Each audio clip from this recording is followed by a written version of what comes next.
going to have a look at some of the tips this week, do my footy tips for the upcoming round. Pretty interesting round of football, round 7, Anzac round. Starts tomorrow night, Richmond, Melbourne. So this game really had no interest about a week ago, but all of a sudden it's looking like a pretty good game of football. Richmond have won 2 games, which is 2 games more than what a lot of people thought they'd win all year.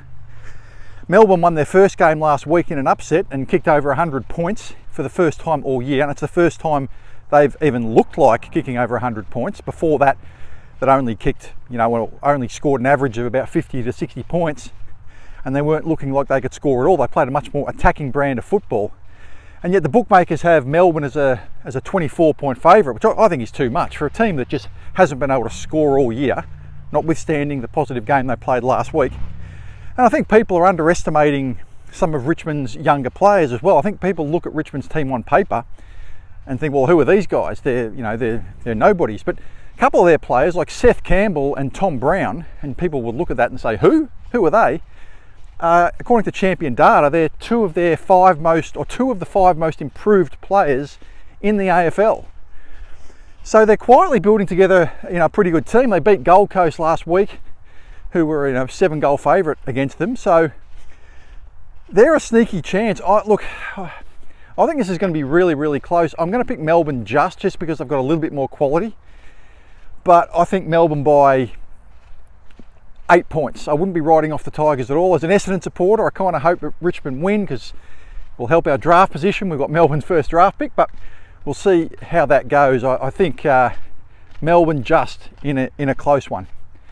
Collingwood Essendon, I made a video about this. I think Collingwood narrowly. These matches are usually close. Apart from the year where we had the top-ups in 2016, I don't think there's been a real blowout for a long time. And as I write this, about an hour ago, as I'm walking doing this video, Darcy Moore has been omitted from the Collingwood side with what they say is an ear infection or an ear injury or something. So obviously with the captain out, that's a big out. They do get Dan Houston back, so there's quite 2 different kind of players. They do kind of cancel each other out. Essendon will probably have Langford coming back into the side, I imagine. So I think we're probably going to be, well, I won't say strengthened because Draper's out, but we will have Goldstein coming in for Draper. We've got an All-Australian legend coming into the ruck. So, our ruck depth has been affected, but whether the ruck quality in an individual match, where Goldstein is capable of playing well, and I think he will play well, he's a good player still. I don't necessarily think we've been weakened necessarily this week when you look at the team on paper. Depth-wise, yes, but I think with Langford coming back in, I think this match will be probably closer than the 4 or 5 goal margin people are tipping. I think Collingwood's probably got a bit too much talent. I'm going to pick the Pies by 12 points. But next one is GWS versus the Bulldogs over in Canberra. Bulldogs played really well last week. Good news about Sam Darcy. Well, good news. He didn't do his knee. He looks like he might be out for 5 months, but 18 weeks is better than 52 weeks. You have to acknowledge that. So, he'll be a loss for them. But they do get Jesse Hogan back, the Giants, which is probably the difference. And the Bulldogs have been a little bit inconsistent this year. Yes, it's true, they had a great win against the Saints, but they have been hot and cold. And they haven't really proven that they can string consistent wins together yet. And you sort of do worry a little bit about their list, given that the whole Jamara situation, because they gave up the farm to get Jamara. If he ends up not playing for them this year, they have no one from the 2020 draft at all, who is contributing to their side. So that will leave a bit of a gap on their list. How that'll affect them in the future, we don't know. But I'm going to go for the Giants in this game. It was a bit of a shocking game they played last week. But look, as often happens when 2 good sides play each other, it can be a bit of a defensive struggle. And, there's a beauty in the method of these low-scoring games. And the reality is as unattractive as the game was to watch, they kept Adelaide to only 50-something points themselves. So I think the Giants with Hogan back, I think they'll get over the line, even though they are going to be missing a couple of other players. including Brent Daniels, who's a really important player for them, but I just think that they've probably got a little bit too much quality, and I still regard them as a premiership contender. St Kilda and Brisbane at Marvel. Well, the Saints put in a shocker last week, and Brisbane has not really been playing that well all year. That loss to the Pies was, you felt it was coming. You know, they were behind at half time in, I think, every game. You know, coming from behind to win. A lot of people are of the opinion that, oh yeah, but good teams can do that. I'm of the view that if you flirt with your form, you eventually get exposed. And that's what's going to happen with Brisbane if they don't start playing better. It's all very well to say you can just turn it on, but I don't necessarily think that's the case long term. I mean, you might get away with it for a while, but I don't think you can get away with it for, you know, that long. And they were exposed last week, and they've been exposed in some matches this year, but just been able to get away with it because of their quality. I think I'm going to tip an upset in this game. You know, there's usually one or two upsets each round. Saints put in a shocker last week, and I think Ross will have them up for this game because they're playing the Premiers. They're playing at home. Brisbane aren't playing as well. Brisbane are probably being a little overrated just because of what they achieved last year, and that's fair enough. We all, you know, rate the Premier side from last year. Who doesn't? But as often happens, that team often tends to be overrated a little bit because of our memories of what they did last year. The reality is they haven't been that consistent this year. St Kilda has had a couple of good wins, had a couple of poor performances in a row. They've lost 2 in a row. I think it's a good bounce back position for them. Is an upset. It would be an upset. Yep, I acknowledge that. But I don't think it's a major upset. I think I can see Ross getting the Saints up for this game. I'm going to pick the Saints by 13 points. Port Adelaide and North Melbourne. Well, North Melbourne, you do wonder with North Melbourne, how many of the players on their list are just happy to be AFL players? That's sort of what I worry about when I look at them. I mean, how can this side not improve? This is the 6th year in a row that they've been average. They won 3 games, I think, in 2020, and now we are the 6th year into this rebuild, and they're still not getting better, which to me indicates something deeper. You know, it indicates something a bit more than just talent. I mean, if you acquire all this talent over all this time, why aren't you performing better? You know, and their problem is they can't stop the opposition they can't stop the opposition ball movement. And Port are flat track bullies a little bit. They do have a reputation of being flat track bullies, probably being a bit unfair on them, but that's kind of the reputation. So you would probably expect Port to win this game pretty comfortably. North, I think their confidence is just shot. I'm going to pick Port by 55 points in this game being played at the Adelaide Oval.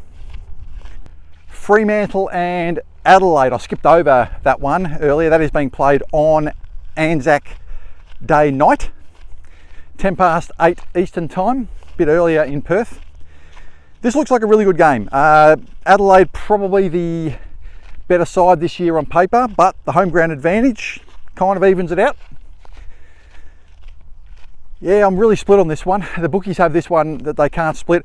I think Adelaide's form has been better, and I think in the end, when you're choosing between who's the better team or home ground advantage to, you know, effectively decide who you're going to tip, I think you just go the better team. All right, and you know, Adelaide, a lot of people were dismissive of their win over GWS just because it was such a poor game. But look, end of the day, you can say it's a poor game all you want. They kept GWS to 34 points or whatever it was. So, you know, the coaches will love that. The coaches will love that, despite the fact that the fans might not like it.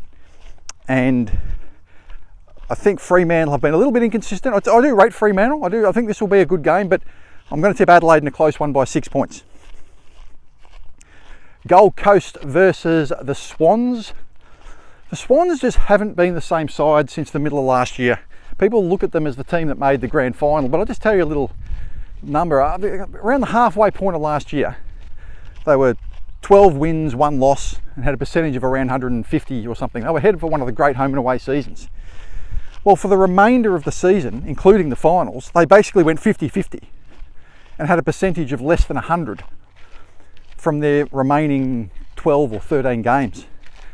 Now, that's, you know, you could say, you could choose any small sample size. You can say, oh, a team from a 3 or 4 game stretch, you know, went 50-50 and had a low percentage, but this was over 12 or 13 games last year, and now it's continued into this year. For the first 6 rounds are essentially a 50-50 side. So they've been a 50-50 side, both in terms of their wins and their percentage, their for and against, for the best part of 16 or 17 matches in a row. So really, this just tells me that's where they're at, right? They are not a top side anymore. They are a middle of the road side.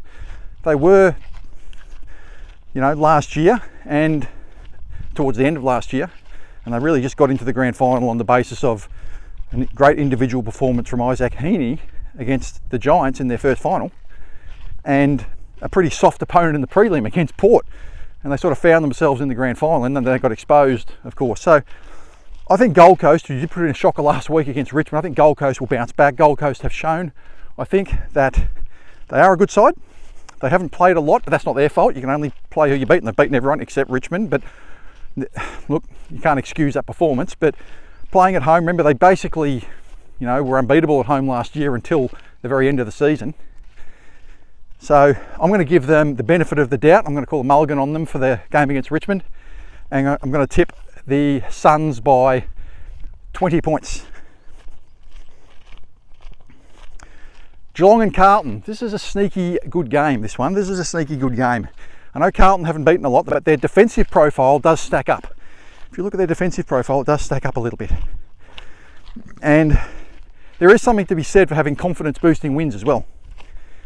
And they've got some good players playing well. George Hewitt is playing really well for them. You know, Cripps has been a little bit down, but Geelong are just so well organised. They're so well organised. Is there a possibility of a letdown? Yeah, and there's also the possibility of when Geelong have a 6-day break, Carlton have a 9-day break, Friday to Sunday, and Geelong have a 6-day break. So it's 3 extra days to prepare for Carlton. So that's not insignificant. That is a relevant thing to take into account. But Geelong are just so well organised, you know, and everything about their profile stacks up. You would think that they would just have enough to get the job done, but I think this will be close. I think Carlton, who have started the season slowly, will start to get their act together. And it may be this week, but it just may be too much of a bridge for them to climb because Geelong is such a good opponent. I'm going to tip the Cats by 10 points. Lastly, we've got Hawthorn and the West Coast Eagles. Pretty self-explanatory.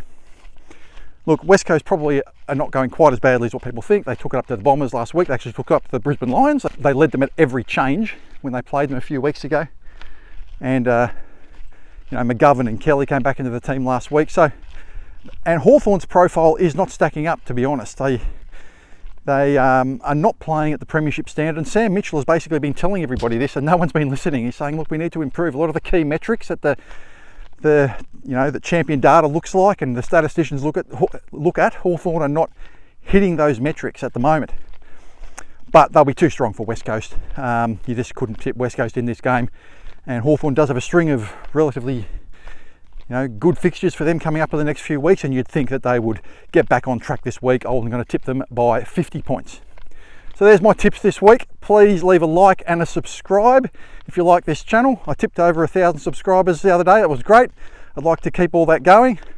Let me know who you think is going to win. Let me know if you think you agree or disagree with any of those tips. I'd like to have a discussion about it. Let me know.